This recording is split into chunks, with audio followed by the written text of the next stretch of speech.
Buya Hamka dimasukkan ke dalam penjara. Naik tapak kaki sepatu ke atas meja. Buya Hamka duduk, ditunjuk dengan telunjuk hina. Hei Hamka, pengkhianat negara, mau menjual NKRI ke Malaysia. Sampai terlintas di hati Buya Hamka, nampaknya pisau silet di tepi penjara. Hamka ambil pisau silet itu, potong saja ke tangan. Tak ada gunanya kau hidup. Di Maninjau kau bergelar datuk, di Masjid Al-Azhar kau bergelar Buya Doktor dari Al-Azhar. Tak ada gunanya kau hidup dihina. Itu saking sakitnya hati Buya Hamka. Habib Rizik dicari-cari kesalahan, sampai tak ada lagi pasal yang bisa menjeratnya, dicarikan pasal keramaian. La ilaha illallah.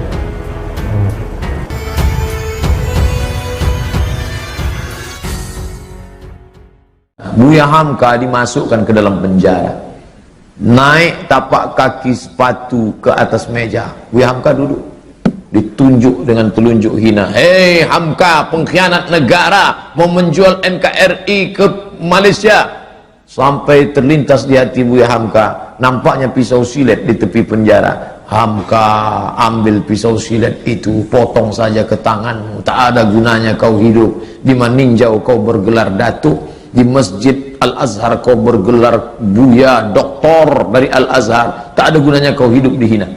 Itu saking sakitnya hati Buya Hamka, dituliskannya dalam buku Tasawuf Modern. Beli Tasawuf Modern. Buya Hamka ketika mau meninggal minta bawakan, nak tolong ambilkan Tasawuf Modern, aku mau mengenang sakitnya di penjara. Waktu sakitku makin parah, kata Buya Hamka, dipindahkan aku ke rumah sakit hadiah dari pemerintah Rusia di Jakarta, namanya Rumah Sakit Persahabatan. Disitulah Buya Hamka sampai akhirnya PKI tumbang dan Buya Hamka keluar. Buya Hamka tetap berdakwah, jadi imam ceramah. Ketika dia sedang duduk di rumah, datanglah orang membawa secari kertas. Assalamualaikum Buya. Waalaikumsalam. Tolong baca kertas ini. Apa isinya? Kalau aku mati nanti, tolong yang menyolatkan jenazahku adalah Hamka. Yang menyiksa, yang memenjarakan Buya Hamka selama 4 tahun itu akhirnya mati juga.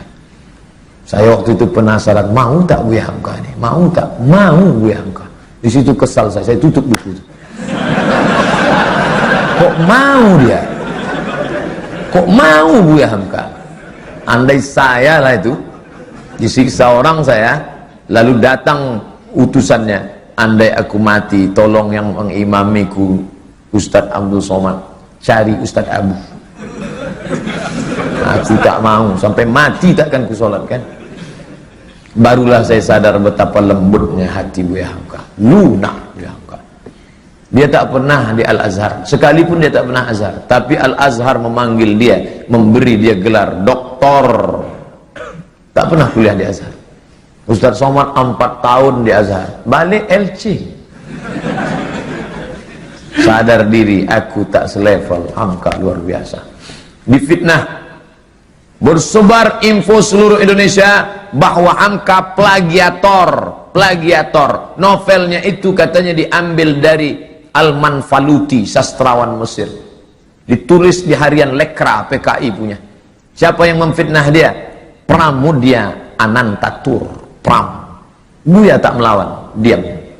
Akhirnya isu itu hilang, PKI jatuh, NKRI tetap tegak berdiri, dan tak lama sesudah itu datang perempuan bermata sipit dengan suaminya mu'alaq, mau masuk Islam. Assalamualaikum. Waalaikumsalam. Kamu siapa? Nama saya. Enggak. Dia mau masuk Islam. Kata Buya, kamu ini siapa? Saya disuruh ayah saya kemari Buya. Untuk apa? Supaya suami saya ini calon masuk Islam, belajar Islam sama Buya. Nama ayah kamu siapa? Pramudia Anantatur. Begitu cara Pram minta maaf. Dia tak datang ke rumah Hamka. Anak menantunya disuruhnya belajar Islam. Dan Hamka mengajar menantu Pram itu sampai paham Islam. Lembut hati Hamka. Padahal fitnah luar biasa. Andai saya lah jadi Hamka waktu itu. Datang orang mau belajar Islam, sampai mati takkan kuajar. Kau cari aja ustaz lain. Itu ustaz di MDI 1000 orang. Di IKMI ada 600 orang. Panas hatiku. Karena kalau hati kita panas, ngajar orang tak betul. Bismillahirrahmanirrahim. Kita marah. Tapi ternyata marah Hamka itu melebur bersama apa? Maaf, tak berkesan. Kalau masih berkesan, berbekas, bukan maaf namanya.